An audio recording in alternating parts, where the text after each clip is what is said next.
네, 오늘 우리에게 주시는 하나님의 말씀은 신약성경 디모데후서 3장 15절에서 17절 말씀입니다. 디모데후서 3장 15절에서 17절 말씀. 네, 스크린에도 준비되어 있지만 또 여러분 성경을 또 준비하셔서 같이 읽으시면 더 좋을 것 같습니다. 디모데후서 3장 15절에서 17절. 15절 제가 읽고 교독합니다. 또 내가 어려서부터 성경을 알았나니 성경은 능히 너로 하여금 그리스도 예수 안에 있는 믿음으로 말미암아 구원에 이르는 지혜가 있게 하느니라. 모든 성경은 하나님의 감동으로 된 것으로 교훈과 책망과 바르게 함과 의로 교육하기에 유익하니. 같이 읽겠습니다. 이는 하나님의 사람으로 온전케 하며 모든 선한 일을 행하게 온전케 하려 함이니라. 아멘. 오늘 아침에 이렇게 분주한 모든 일들을 내려놓고 주님 전에 오신 여러분들 잘 오셨습니다. 환영합니다. 축복합니다. 그리고 여러분 위대한 선택하셨습니다. 반드시 위대한 결과가 나올 줄 믿습니다. 우리 서로 우리 하나님 주신 말의 능력을 가지고 우리 옆 사람을 축복하겠습니다. 하나님이 당신과 영원히 함께 계십니다. 축복하겠습니다.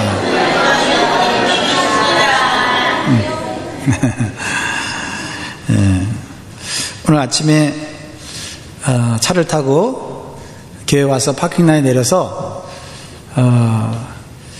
이렇게 걸어오는데 아주 기분 좋은 바람이 제 몸을 휘감는 것을 느꼈습니다. 무슨 바람? 가을 바람. 가을의 서늘한 바람이 이렇게 제 손과 몸을 이렇게 안아주는 것 같은 느낌. 그래서 저절로 감사가 나왔어요. 뜨거운 바람이 물러가고 또 이렇게 시원하고 서늘한, 어떻게 표현할 수가 없어요. 브리즈라고 해야 되나? 좀 너무너무 참 사랑하는 사람이 안아주는 그 느낌으로 오늘 아침에 그 가을 바람을 맞이했는데요. 그러면서도 제 마음 가운데 또 한편으로 가을 바람이 아니라 텍사스의 비바람으로 인해서 또 피난 가고 또 고통을 당한 사람이 또 순간적으로 생각난 거예요. 그래서 마냥 즐거워할 수가 없더라고요. 너무 좋은데, 가을 바람이 너무 좋은데 태풍의 바람에 의해서 고통받는 사람들 생각하니까 한편으로 기도가 나왔어요. 그랬을 때 제 마음 가운데 하나님이 주시는 기쁨이 있더라고요. 이게 하나님이 주시는 마음이구나. 한편으로는 하나님이 주신 것을 즐기고 감사하면서도 또 한편으로는 어려움 당하고 고통 당하는 사람을 위한 중보 기도가 내 안에서 나오는 걸 보면서 제 마음이 참 예쁘다. 예쁘다. 그러니까 제가 가지려고 했던 것이 아니고 하나님께서 제 마음 가운데 그런 마음을 주시더라는 거죠. 그럼 우리가 하나님이 주신 모든 것들을 기억하며 감사하는 마음을 갖기를 원합니다. 그러면서도 우리의 마음 가운데 한 구석에 가난한 자들을 위해서, 상처받은 자를 위해서, 외로운 자들을 향한 중보기도가 우리 안에서 있어야 될 줄 믿습니다.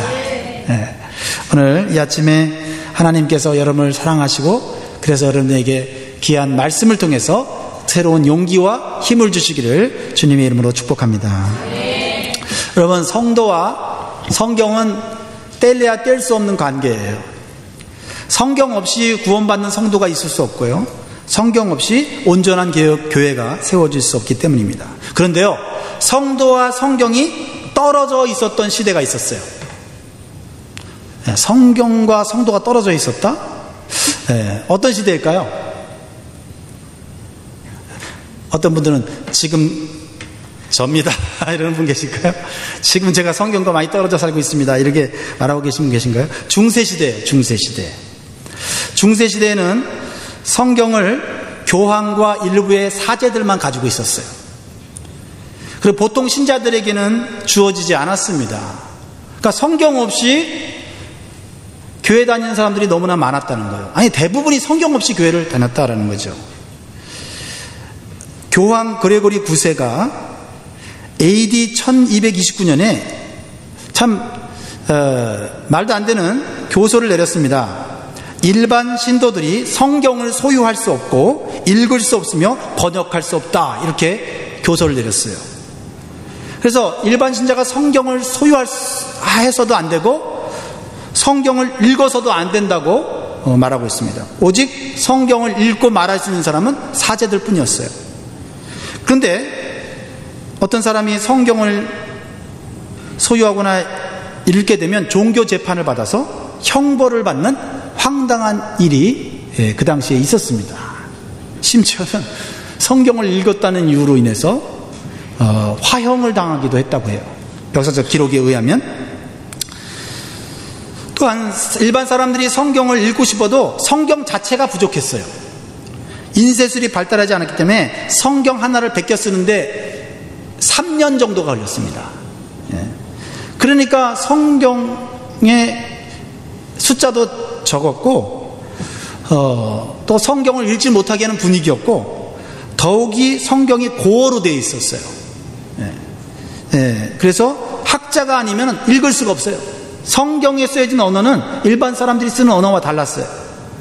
그래서 오직 신부가 읽어주는 것만을 들을 수밖에 없었어요. 신자들은 성경을 잘 알지 못하기 때문에 잘못된 해석을 가르쳐 주어도 알지 못하고 그대로 믿어야만 했어요. 여러분 상상이 되십니까?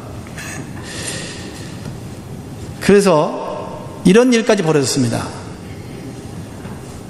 돈을 주고 죄사함을 받을 수 있다는 면죄부 판매와 같은 어리석은 일들이 벌어지게 되었어요. 즉 돈을 주고 구원받을 수 있다고 하는 그러한 성경 해석을 함으로 말미암아서 신자들의 신앙을, 믿음을 망가뜨린 그런 사건이 벌어지게 되었다는 것이죠. 그때 이름이 알려지지 않았던 독일의 신부였던 마틴 루터가 1517년, 그러니까 1517년이면 몇 년 전입니까? 올해가 2017년이니까 500년 전 하나님의 말씀인 성경과 멀어진 교황과 로마 카톨릭을 향해서 95개조 반박문을 선포하였습니다. 이것이 바로 종교개혁의 시작이었던 거예요.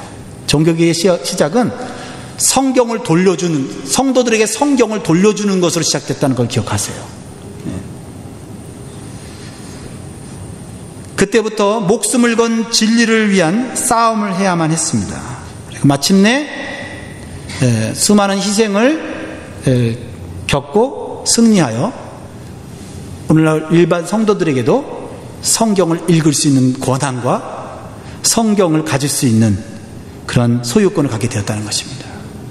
여러분, 성경이 이렇게 우리에게 오기까지 많은 어려움을 겪었습니다. 네, 여러분, 성경을 어떻게 대하고 계십니까? 오늘 그 생각을 좀 하면서 말씀을 좀 들으면 좋겠어요. 마틴 루터는 95개조 반박문에서 주로 면죄부 판매를 비판하면서 구원은 돈이나 사람의 선행으로 받을 수가 없고 오직 하나님의 은혜로 예수 그리스도를 믿는 믿음으로만 구원을 받을 수 있음을 성경의 근거에서 주장하였습니다. 오직 은혜로, 오직 예수 그리스도를 믿는 믿음으로 성경에 나온 방법대로 구원 받을 수 있다는 것입니다. 우리가 착한 일을 많이 해서 천국 가는 것이 아니에요. 예수 그리스도를 믿는 믿음으로 하나님의 은혜로 구원받는 것이죠. 에베소 2장 8절로 9절 말씀을 보면 분명히 성경에 그렇게 나와 있습니다. 같이 읽겠습니다. 에베소 2장 8절로 9절 시작. 너희가 그 은혜를 인하여 믿음으로 말미암아 구원을 얻었나니 이것이 너희에게서 난 것이 아니요 하나님의 선물이라. 행위에서 난 것이 아니니 이는 누구든지 자랑치 못하게 함이라. 아멘. 그래서요, 구원받은 성도는 자신이 행한 것을 자랑해서는 안 돼요.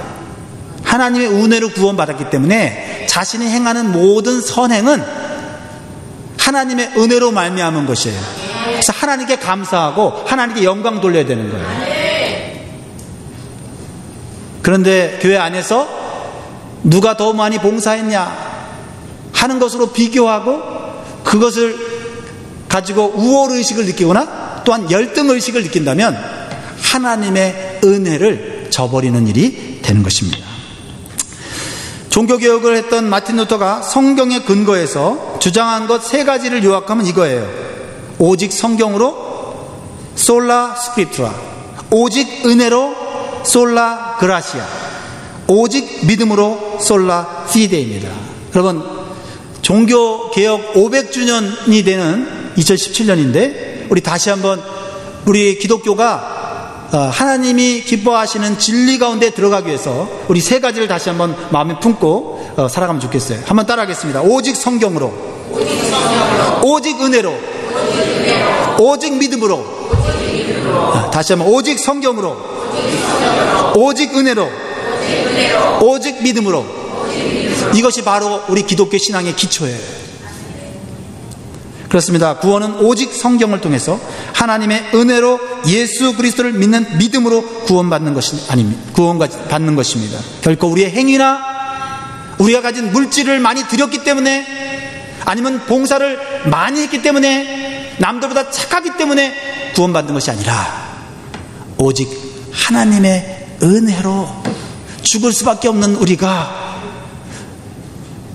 예수 그리스도께서 우리를 위해서 대신 우리의 죄값을 십자가에서 치르심으로 그리고 우리가 그것을 믿음으로 우리는 구원받았다는 사실을 기억해야 돼요. 그래서 성경을 믿는 성도는 겸손할 수밖에 없고 항상 감사할 수밖에 없는 거예요. 오늘 우리가 읽은 성경에도 본문에 분명히 나와 있습니다. 그렇죠? 몇 절이 나와 있습니까? 15절 같이 읽겠습니다. 시작. 또 내가 어려서부터 성경을 알았나니 성경은 능히 너로 하여금 그리스도 예수 안에 있는 믿음으로 말미암아 구원에 이르는 지혜가 있게 하느니라. 그러므로 성도는요, 성경을 가까이 해야 돼요.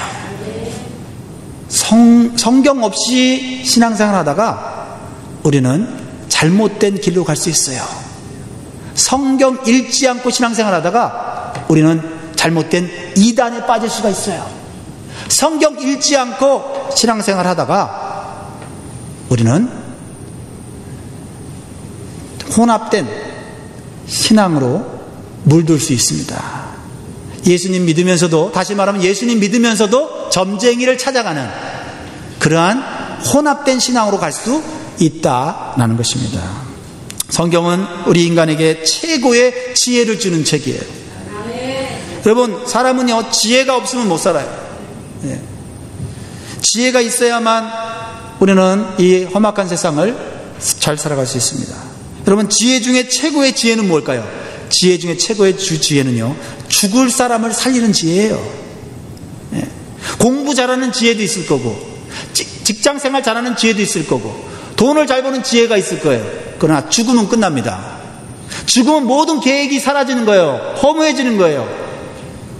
지혜 중에 최고의 지혜는 죽음을 해결하는 지혜인 줄 믿습니다. 바로 그래서 성경을 구원의 책이라고 말하는 것이죠. 이 세상에 수많은 책들이 쏟아져 나오고 있습니다. 다 읽지 못해요.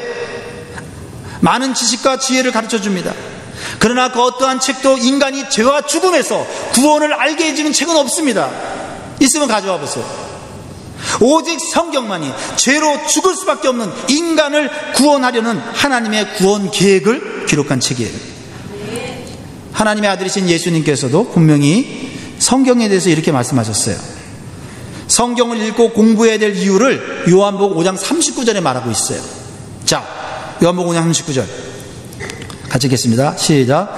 너희가 성경에서 영생을 얻는 줄 생각하고 성경을 상고하거니와 이 성경이 곧 내게 대하여 증거하는 것이로다. 성경을 통해 영원한 생명을 얻기 위해서 읽고 묵상해야 된다고 말씀하고 있습니다. 우리가 사는 세상의 지식과 지혜는요, 이 세상에서 사는 법만 가르쳐 줍니다. 그러나 성경은 이 세상과 다가오는 영원한 세계에서도 살 수 있는 방법을 우리에게 가르쳐 주신다는 것입니다. 그런데요, 이 성경 전체는 하나님의 구원과 영생을 주시는 예수님에 대해서 말하고 있다. 여러분, 성경을 읽을 때 우리에게 구원을 주시는 예수 그리스도에게 초점을 맞춰서 성경을 읽어야 돼요. 예수님 없이 예수님을 생각하지 않고 성경을 읽으면 성경을 올바로 해석할 수도 없고 깨달을 수 없습니다. 그럼 어떤 분들은 물어볼 거예요. 아니, 구약 성경에는 예수님이 안 계셨는데, 구약 시대는 예수님이 안 계셨는데 구약 성경인 첫 성경에도 예수님의 구원에 대해서 말하고 있습니까? 저는 본 적이 없는데요 라고 묻는 사람이 있을지 모르겠습니다. 구약 성경 첫 성경인 이 창세기에도 예수님의 구원에 대해서 말씀하고 있습니다. 창세기 3장 15절, 이거는 적어놓고 여러분 읽으십시오. 창세기 3장 15절 시작. 내가 너로 여자와 원수가 되게 하고 너의 후손도 여자의 후손과 원수가 되게 하리니 여자의 후손은 내 머리를 상하게 할 것이요 너는 그의 발꿈치를 상하게 할 것이니라 하시고. 여자의 후손이라는 말에 여러분 집중하십시오. 이 말씀은요, 뱀이 나타나 갖고 아담과 하와를 범죄케 한 마귀에 대해서 하나님께서 책망하시는 말씀이에요. 아담과 하와가 하나님께 불순종하도록 그렇게 유혹한 마귀를 책망하면서 하나님이 이해할 수 없는 말을 말씀하시는 거예요. 뭐라고 말씀합니까? 여자의 후손은 네 머리를 상하게 할 것이고 너는 그 여자의 후손의 발꿈치를 상하게 할 것이다 라고 말하고 있어요. 이것은 예수님께서 이 땅에 오셔서 마귀를 어떻게 해요? 십자가로 멸하시고 승리하실 것을 말씀하신 구원의 이야기예요. 놀랍지 않습니까? 여러분, 이 창세기는요, 예수님이 오시기 전 BC 1500년경 모세가 쓴 책인데 어떻게 예수 그리스도께서 여자의 후손으로 오실 것을 알고 이걸 썼겠습니까? 이것은 하나님께서 오래전부터 우리 인간을 구원하시기 위하여 예수 그리스도를 준비하신 것을 말씀하고 계신 거예요. 마귀는 예수님을 상하게 하려고 십자가에 못 박았지만 예수님은 십자가에서 죽었다가 다시 3일 만에 살아나심으로 인해서 마귀의 머리를 깨트린 거예요. 완전히 패배하고 마른 것입니다. 보통 이 고대 사회는요, 아이를 낳으면 남자의 후손이라고 하지 여자의 후손이라고 말하잖아요. 그렇지 않습니까? 그때 당시에는 남자를 가정의 대표로 여기는 그런 문화가 지배적이었잖아요. 남성 중심의 사회였잖아요. 그런데 그 남성 중심의 사회 속에 쓰여진 책이 여자의 후손이라고 쓴다고 하는 것은 참으로 이것은 맞지 않는, 문화에 맞지 않는, 그 당시의 어떤 그 역사적 기술과는 맞지 않는 이야기거든요. 그런데 여자의 후손이라고 하는 이 단어를 하나님 쓰셨다라는 것입니다. 이것은 여러분 이미 알고 계신 대로 예수 그리스도의 탄생의 비밀을 알려주고 계시는 거죠. 남자와 동침하지 않고 처녀의 몸에서 태어날 것을 말하고 있고, 즉 죄인인 아담의 후손으로 태어나면 죄인으로 태어나는 거예요. 죄인이 죄인을 구원할 수 없잖아요.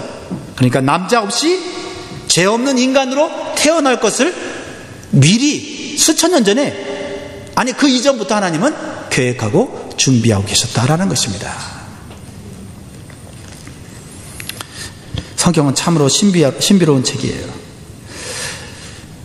구약 성경 이사야 7장 14절에도 이미 예언되어 있어요. 그 이후에 쓰여진 성경인데요.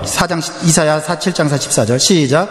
그러므로 주께서 친히 징조로 너희에게 주실 것이라. 보라, 처녀가 잉태하여 아들을 낳을 것이요 그 이름을 임마누엘이라 하리라. 이사야 선지자가 자기 아이디어로 쓴 게 아니에요. 왜냐하면 처녀가 아이를 낳을 것이라고 하는 아이디어는 이거는 인간이 가질 수 없는 거거든요. 근데 하나님께서 이사야에게 계시하셨기 때문에 이사야는 쓴 거예요. 그런데 놀랍게도 이사야가 예수님이 오시기 700년 전에 이 말씀을 예언했는데, 마태복음, 신약성경에 들어와서 마태복음 1장 23절에 천사가 이 마리아의 남편인 요셉에게 이렇게 얘기하고 있어요. 마태복음 1장 23절에 보면, 보라, 처녀가 잉타하여 아들을 낳을 것이요 그 이름은 임마누엘이라 하려 하셨으니 이를 번역한즉 하나님이 우리와 함께 계시다 함이라. 구약성경 전체는 예수 그리스도가 오심을 예언하고 있는 책이에요. 어떤 사람들은 구약성경은 이스라엘 사람들의 역사지 우리들과는 상관없다 그러면서 구약성경은 읽지 말아야 된다고 얘기를 합니다. 아닙니다. 구약성경은 이스라엘 역사를 쓴 것 같지만 그것은 바로 예수 그리스도가 오실 것을 이스라엘 역사를 통해서 보여주고 계시는 것이에요. 결정적으로 요셉과 정혼한 마리아가 아직도 결혼하지 않았는데, 동침도 하지 않았는데 아이가 생겨버렸어요. 그래서 요셉은 매우 심각하게 생각했어요. 아니, 결혼하지 않은 처녀가 내 사랑하는 아내가 될 이 마리아가 아이를 가졌다니 도저히 이해가 되지 않죠. 분명히 부정한 짓을 저지를 것이라 생각할 수밖에 없어요. 그런데요, 천사가 나타나서 위로하면서 여자의 후손으로 나타나실 거라고 성경에 기록되어 있다 말씀하면서 마리아를 데려오기를 두려워하지 말라고 말합니다. 마태복음 1장 20절로 21절이에요. 이 일을 생각할 때 주의 사자가 현몽하여 가로되 다윗자손 아내 마리아 데려오기를 두려워 말라. 저에게 잉태된 자는 성령으로 된 것이라. 아들을 낳으리니 이름을 예수로 하라. 이는 그가 자기 백성을 죄의 죄에서 구원할 자이심이니라. 구약성경은 오실 메시아에 대해서 말씀하고 계시고, 신약성경은 오신 메시아 그리고 다시 오실 예수 그리스도에 대해서 성경은 얘기하고 있다. 성경은요, 오직 예수 그리스도에 대해서만 말하고 있는 책이에요. 여러분 보세요. 사도행전 1장 11절에 보면 제자들이 예수님과 3년 동안 함께 동행했습니다. 그리고 예수님이 십자가에 죽으시고 부활하신 다음에 천국으로, 하늘로 올라가시면서 하늘을 쳐다볼 때 천사가 이렇게 얘기했어요. 사도행전 1장 11절 같이 읽겠습니다. 시작. 가로되 갈릴리 사람들아 어찌하여 서서 하늘을 쳐다보느냐. 너희 가운데서 하늘로 올라오신 이 예수는 하늘로 가심을 본 그대로 오시리라 하였느니라. 할렐루야. 예수님 수천 년 전부터 예수님 오신다고 예언되어 있고, 예수님 진짜 오셨고, 그리고 십자가에 죽으시고 부활하신 다음에 하늘로 올라가셨습니다. 그러면서 예수님 다시 오신다고 말씀하고 있습니다. 그래서 우리의 신앙생활의 초점은 뭐예요? 다시 오실 예수님에 맞추어서 우리의 삶을 살아가야 된다는 것을 보여주고 있는 것입니다. 여러분, 요한계시록이 성경 맨 끝에 있는 성경이에요. 요한계시록 맨 끝에 뭐라고 되어 있을까요? 이 땅에서 잘 살아라 이렇게 얘기할까요? 보세요. 요한계시록 맨 마지막에 보면, 맨 마지막에도 일관되게 성경은 예수 그리스도에 대해서 말씀합니다. 1장 20절 보면, 22장 20절 보면 마지막 장이죠. 요한계시록 마지막 장 보세요. 같이 읽겠습니다. 시작. 이것들을 증거하신 이가 가라사대 내가 진실로 속히 오리라 하시거늘 아멘. 주 예수여 오시옵소서. 아멘. 21절에 주 예수의 은혜가 모든 자에게 있을지어다. 성경은 오직 예수 그리스도에 대해서만 말하고 있어요. 예수 그리스도 없이 성경 해석하는 자들은 이단이요. 예수 그리스도 없이 성경을 읽을 때는 이것은 단순한 도덕책에 불과한 그러한 인간의 책으로 전락하게 될 거예요. 여러분, 성경은 처음부터 끝까지 인간을 향한 하나님의 사랑이 예수 그리스도를 통해서 나타났다는 사실을 기억하셔야 돼요. 그러므로 우리의 신앙은 예수 중심의 신앙생활을 해야 하지만 성경적인 신앙으로 나가요. 무슨 중심? 예수 중심이에요. 예수 중심이라는 것은 뭐예요? 성경을 읽는 말씀 중심의 신앙생활을 해야 하잖아요. 그래서 성경을 읽을 때 우리는 예수님을 생각하면서 말씀을 읽어야 돼요. 또한 성경은 뭐라고 말합니까? 예수님을 교회의 머리라고 얘기하잖아요. 그래서 예수 중심의 신앙생활은 교회 중심의 신앙생활이어야 된다는 거예요. 결론을 내리면 예수 중심의 신앙생활은 성경 중심 첫 번째, 두 번째 교회 중심이 돼야 돼요. 성경 성경 중심 아니고 교회 중심 아니면 그 신앙은 약해지거나 흔들리거나 아니면 잘못된 길로 갈 수밖에 없다. 여러분, 이 세상에 많은 교회들이 있지만 모든 교회가 성경을 하나님 말씀으로 인정하는 것은 아니라는 사실을 기억하셔야 돼요. 성경 외에 또 다른 자신들의 경전을 가지고 가르치는 종교는 이단입니다. 여러분의 영혼을 망치고 여러분 영혼을 잘못된 길로 인도하는 것이 여러분 심각하게 받아들이셔야 됩니다. 사랑하는 성도 여러분, 성경은 오직 예수님을 통해서 영생을 얻고 구원을 얻는 지혜를 주는 책이에요. 두 번째로, 성경은 하나님의 감동으로 되었던 것입니다. 이건 굉장히 중요한 메시지거든요. 성경은 하나님의 감동으로 되었다. 자, 오늘 말씀, 본문 말씀 16절 읽겠습니다. 시작. 모든 성경은 하나님의 감동으로 된 것으로 교훈과 책망과 바르게 함과 의로 교육하기에 유익하니. 아멘. 하나님의 감동으로 되었다는 것은 사람이 지어낸 말이 아니라는 겁니다. 사람의 머리로, 사람의 아이디어로 만들어낸 책이 아니라는 거예요. 하나님의 계시라는 겁니다. 하나님의 계시. 여러분, 성경을 기록했던 사람들이 많이 있지만 그 중에 예수님의 수제자였던 누구? 베드로가 자신이 베드로전서 후서를 쓰고 나서 이 성경은 내가 쓴 것이 아닙니다라고 얘기했어요. 자기가 써놓고는 이건 내가 쓸 수 없는 책이라고 말했어요. 어디 나와 있습니까? 베드로후서 1장 21절 시작.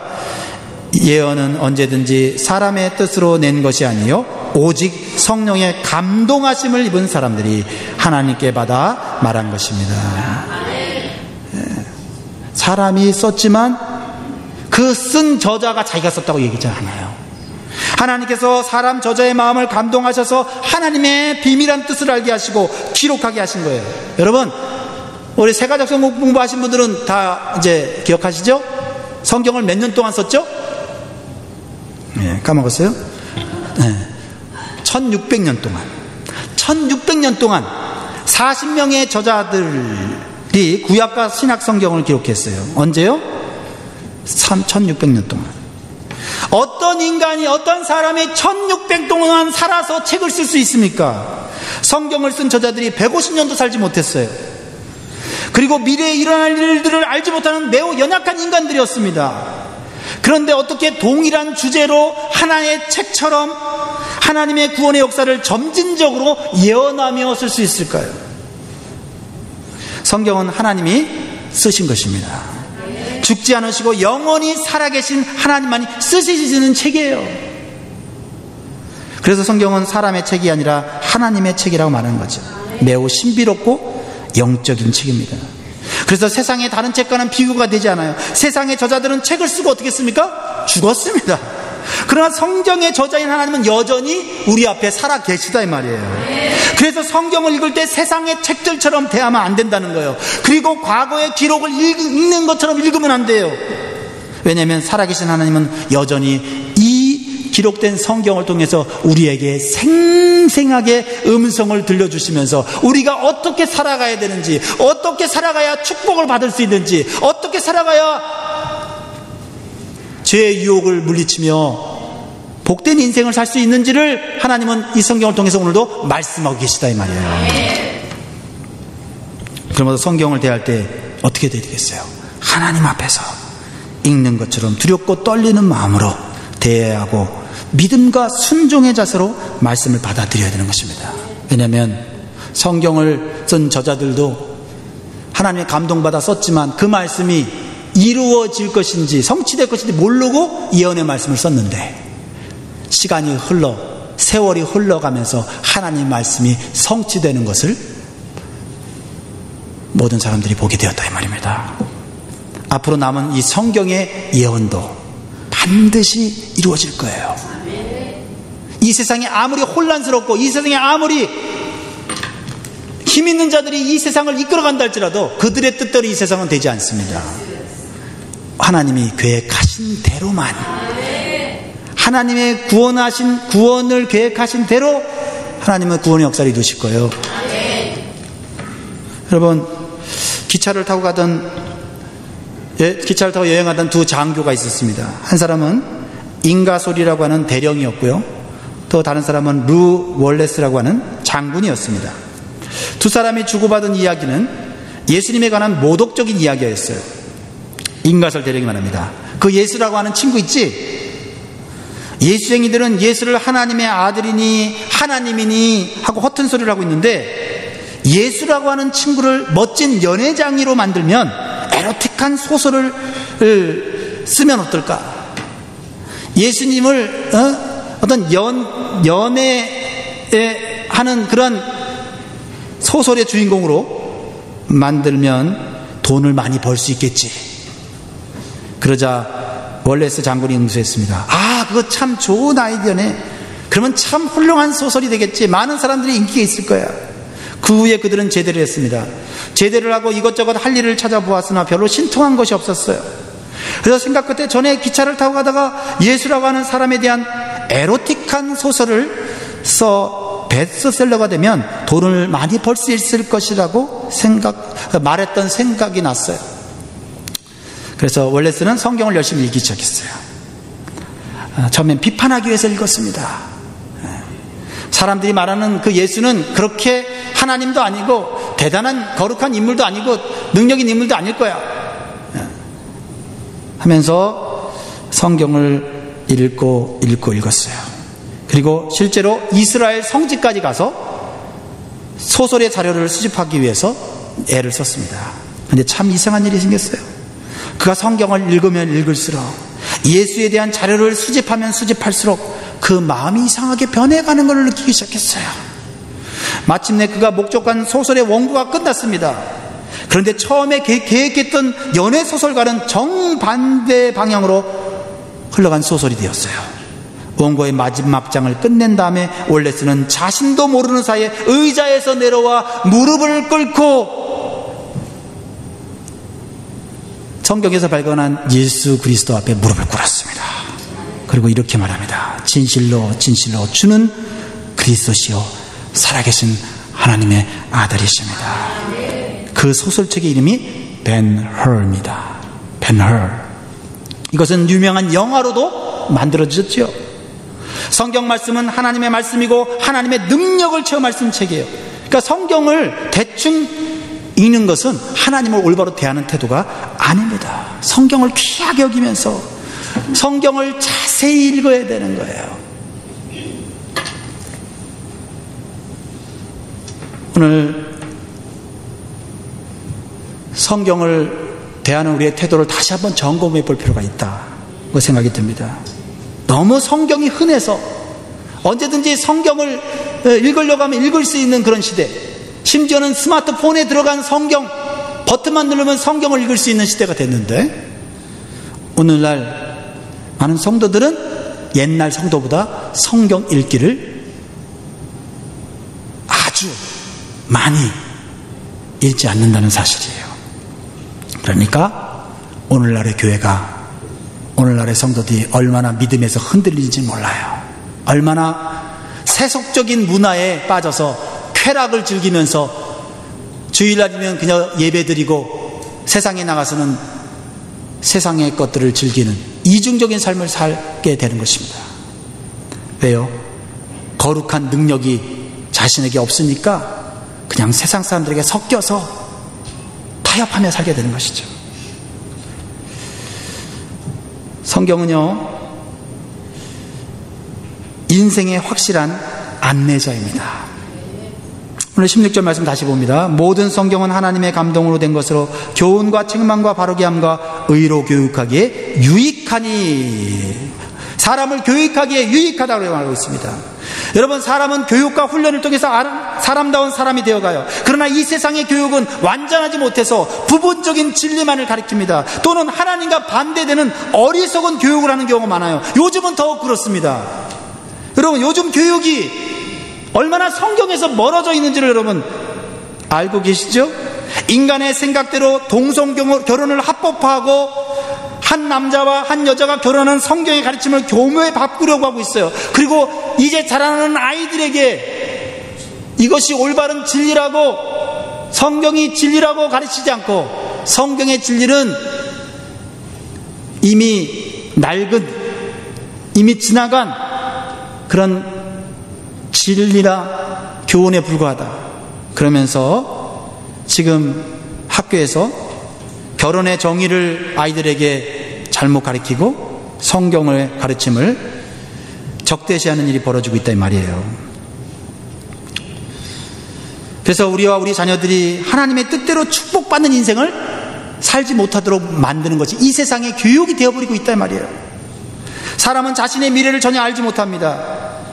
지금 좋다고 해도 미래를 주관하시는 분은 하나님이시기 때문에 우리가 편한 대로 살아가다 보면 우리의 인생은 망가질 수 있다는 거예요. 오직 하나님만이 우리의 미래를 아십니다. 오직 성경만이 우리의 미래를 올바른 길로 인도한다고 말합니다. 그런데 세상은 교만하여 성경을 무시하고 성경의 내용을 바꾸려고 하고 있다는 것입니다. 스스로 멸망의 길로 가는 성경의 예언을 성취하고 있다 이 말이에요. 성경 요한계시록에 뭐라고 있습니까? 마지막 때에 사람들은 성경에서 멀어지고 믿음에서 멀어지고 자기 쾌락대로 인간의 생각대로 이 세상을 만들어간다고 말합니다. 사람들은 박수칩니다. 우리 인간들이 이제는 인간 스스로 잘 살 수 있다고 자부합니다. 그런데 그것이 멸망의 길이라고 성경은 말하고 있습니다. 여러분, 앞으로 성경을 무시한 이 세상이 어떻게 되는지 여러분 한번 지켜보세요. 그리고 여러분이 성경의 말씀을 따라 살지 않는 것에 대해서 여러분 심각하게 여러분 자신을 살펴보셔야 돼요. 세상에서 아무런 문제 없이 살아간다고 해서 여러분 잘 살고 있다고 생각하지 마세요. 여러분이 하나님 말씀을 따라 살지 않으면 그것은 지금 멸망의 길로 가고 있는 거예요. 여러분들이 성경의 예언을 성취하는 자가 되지 마시기 바랍니다. 무슨 말입니까? 성경에서 말하는 성취는 두 가지예요. 구원을 이루는 성취가 있고요, 멸망을 이루는 성취가 있는데, 제가 말하는 성취는 멸망으로 가는 예언의 말씀을 성취하는 자가 되지 말고 구원과 영생의 길을 성취하는 귀한 성도들이 되기를 바랍니다. 그러기 위해서는 성경을 우리의 삶의 절대적인 기준으로 삼고 살아가야 될 줄 믿습니다. 성경은 우리의 삶의 나침반과 같고 등대와 같습니다. 성경을 따라갈지 세상을 따라갈지 이것은 바로 여러분과 저와의 선택이에요. 그 결과에 대해서는 각자가 책임을 져야 될 것입니다.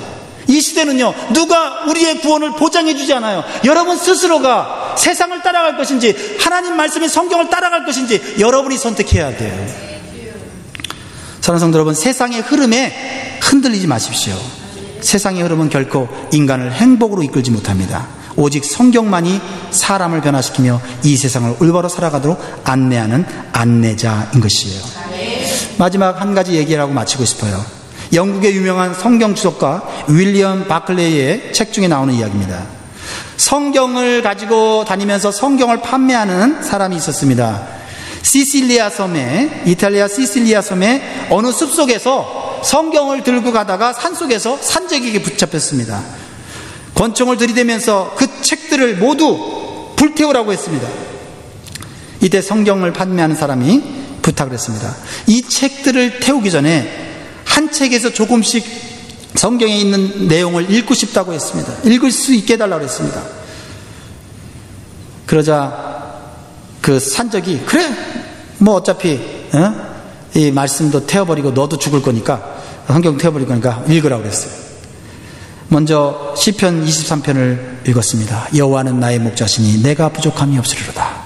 너를 푸른 청과 맑은 물가로 인도하시다는 말씀이죠. 다음 책에서 선한 사마리아인의 이야기를 들었어요. 강도를 만난 이 사람이 사마리아인에 의해서 구조받고 치료받는 그런 이야기예요. 점점 이 산적이 성경에 있는 이야기가 마음에 와닿기 시작했어요. 그 다음에 마태복음 5장에 나오는 산상수훈, 예수님의 가르침을 듣게 됐어요. 그리고 고린도전서 13장 뭐죠? 사랑장 이야기. 사랑은 오래 참고 사랑은 온유하며 하는 책을 읽었습니다. 책을 바꿔 읽을 때마다 산적이 말했습니다. 그거 참 좋은 책이로군. 그거 태우지 않을 테니 날 주시오. 그러더니 산적이 그 책들을 싸가지고 어디론가 사라져 버렸다는 거예요. 그리고 몇 년 뒤에 성경을 가져간 산적을 다시 만나게 되었는데, 그때는 그 사람은 변화되어 있었어요. 산적이 아니라 복음 전도자인 목사가 되어 있었대요. 그를 변화하게끔 한 것은 바로 사람이 아니라 성경이었고, 그리고 성경을 아주 진심으로 깊이 읽었기 때문에 그의 도적 같은 인생이 변한 겁니다. 말씀했습니다. 사랑하는 성도 여러분, 성경은 하나님의 감동으로 된 것으로 인간의 미래를 아시는 유일한 하나님께서 우리 인간들에게 죄와 죽음에서 해방되는 구원의 축복과 올바른 인생을 살도록 안내해주는 유일하고 최고의 지혜의 책임을 믿습니다. 그러므로 성도는 성경과 뗄래야 뗄 수 없는 관계입니다. 성경을 멀리하면 세상의 속임수에 넘어질 수 있습니다. 중세시대의 면죄부와 같은 잘못된 교훈에 농락당할 수 있어요. 오늘부터 성경을 대하는 태도를 올바로 하시기 바랍니다. 하나님을 대하듯이 성경을 여러분 가까운 곳에 두세요. 성경이 혹시 없으신 분들은 성경을 하나 구입해서 여러분 가까이에 두고 수시로 그 말씀을 읽을 때 과거의 말씀을 읽지 말고 지금 나에게 말씀하시는 하나님의 음성으로 들을 때 그 말씀이 여러분의 마음과 생각을 바꾸고 여러분의 인생을 새롭게 할 것입니다. 우리 다 같이 기도하겠습니다. 다시 한번 하나님, 성경에 대한 올바른